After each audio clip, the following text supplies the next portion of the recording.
रोहित एक युवा इंजीनियर था जिसने हाल ही में शहर में नई नौकरी पाई थी। किफायती बजट के चलते उसने एक पुरानी लेकिन सस्ती बिल्डिंग की चौथी मंजिल पर फ्लैट किराए पर लिया। शुरुआत में सब सामान्य था, लेकिन पहली ही रात उसे अजीब एहसास हुआ, जैसे कोई उसकी हर हरकत पर नजर रख रहा हो। रात के समय जब रोहित बाथरूम के शीशे में अपना चेहरा धोकर देख रहा था, तो उसने देखा कि उसकी परछाई के पीछे एक और परछाई है, काली, डरावनी और सुर्ख लाल आंखों वाली। वह घबराकर पलटा, लेकिन पीछे कोई नहीं था। उसने इसे अपनी थकान का परिणाम समझकर नजरअंदाज कर दिया। अगली रात वही घटना फिर से घटी। इस बार परछाई और भी स्पष्ट थी और ऐसा लगा जैसे वह रोहित की हर गतिविधि की नकल कर रही हो, लेकिन थोड़ी देर से।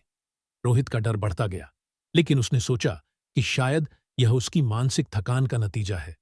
तीसरी रात रोहित ने हिम्मत जुटाकर अपने कमरे में एक कैमरा सेट किया ताकि वह जान सके कि वास्तव में क्या हो रहा है।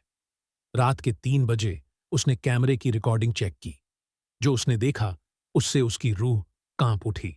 रिकॉर्डिंग में उसकी परछाई धीरे धीरे उससे अलग हो गई और कमरे में घूमने लगी। वह परछाई दीवारों पर चढ़ती, छत पर चलती और फिर वापस रोहित के शरीर से जुड़ जाती। रोहित ने तुरंत फैसला किया कि वह इस फ्लैट में और नहीं रह सकता। सुबह होते ही उसने अपना सामान पैक किया और फ्लैट छोड़ दिया। बिल्डिंग के चौकीदार ने उसे जाते हुए देखा और पूछा, साहब, इतनी जल्दी क्यों जा रहे हैं?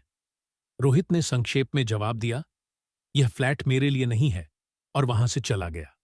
कहते हैं कि उस फ्लैट में आज भी वही परछाई नए किराएदारों का इंतजार करती है, जो रात के 3 बजे जीवित हो उठती है।